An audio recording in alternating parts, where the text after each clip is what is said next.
Bueno, jo crec que és una notícia molt dolenta. Realment crec que els fabricants haurien de fer un esforç per estar presents, perquè el consum també se reactivarà a partir de l'exposició i del coneixement dels seus nous productes, no? Però en tot cas, a mi em fa l'efecte de que la no presència obeeix també aquesta manca de responsabilització per part del govern espanyol envers el sector de l'automòbil. Els 800 milions d'euros ja semblava poc, però és que encara el dia d'avui sembla que s'obrirà una espècie de concurs per adjudicar els 800 milions d'euros. Triguem, no són capaços de prendre mesures àgils, amb una eficàcia amb el temps i amb les empreses, perquè jo continuo pensant que hi ha un desconeixement per part de l'administració de les veritables necessitats del sector i crec que fins i tot de les conseqüències que comportarà aquesta manca d'actuació. I per això jo avui torno a reclamar dues coses. Persones que entenguin de la matèria.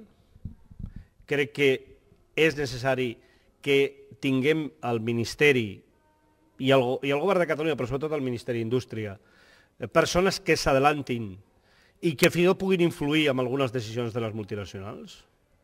Hem vist, per exemple, que la Nissan sembla que atura la fàbrica de Tànger. Això és una nova oportunitat per Barcelona. I en comptes de treballar aquesta nova oportunitat, veiem que la resposta del govern és no als avals necessaris per continuar produint a Barcelona. Per això a mi em fa l'efecte que o s'entoma això amb força o el que la majoria dels fabricants o els més importants no estiguin al Saló de l'Automòbil no deixa de ser una anècdota en relació al veritable problema i les dimensions del problema que tindrem amb aquest sector en els propers mesos. I crec que seria bo que es prengués consciència de la necessitat d'afrontar aquesta situació amb recursos i amb garanties. Escolti'm, els anglesos, els britànics, estan regits per la mateixa Comissió de la Competència que l'estat espanyol.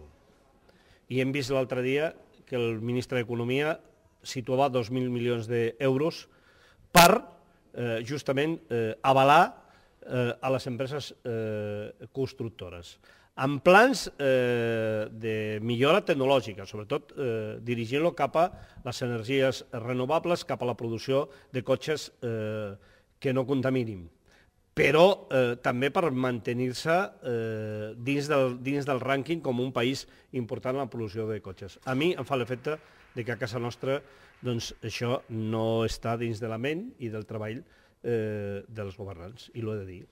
Si no actuem, ens deixarem perdre una part important d'aquest sector.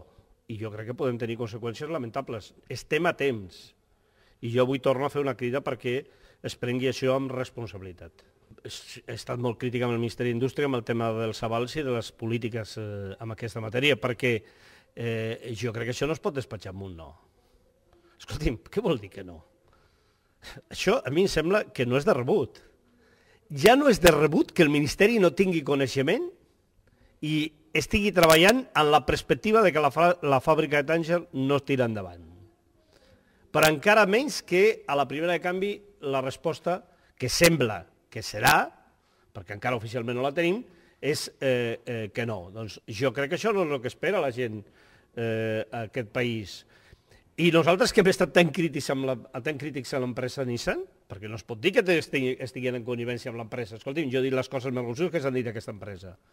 Però ara, en aquests moments, s'obre una nova oportunitat que jo crec que no podem perdre. I estic parlant de Nissan, però podria parlar de la resta del sector i fins i tot de les empreses que no estan a Catalunya, que moltes d'elles necessiten també aquest suport. I el govern de la Generalitat també, perquè fa 2 dies llegíem als diaris que la Comunitat de Castilla i Lleó dedicarà 350 milions d'euros del seu pressupost pel sector de l'automòbil.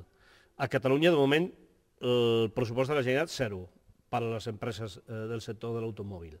I en aquest sentit crec que, a mesura que passen els dies i que veiem que la situació no baixa, sinó que creix la situació de dificultat, que el consum no s'acaba de recuperar, jo crec que és més necessari que mai que els governs facin plans a mig termini, no a curt termini, i pensant en les repercussions que té sobre l'ocupació un sector com el sector de l'automòbil.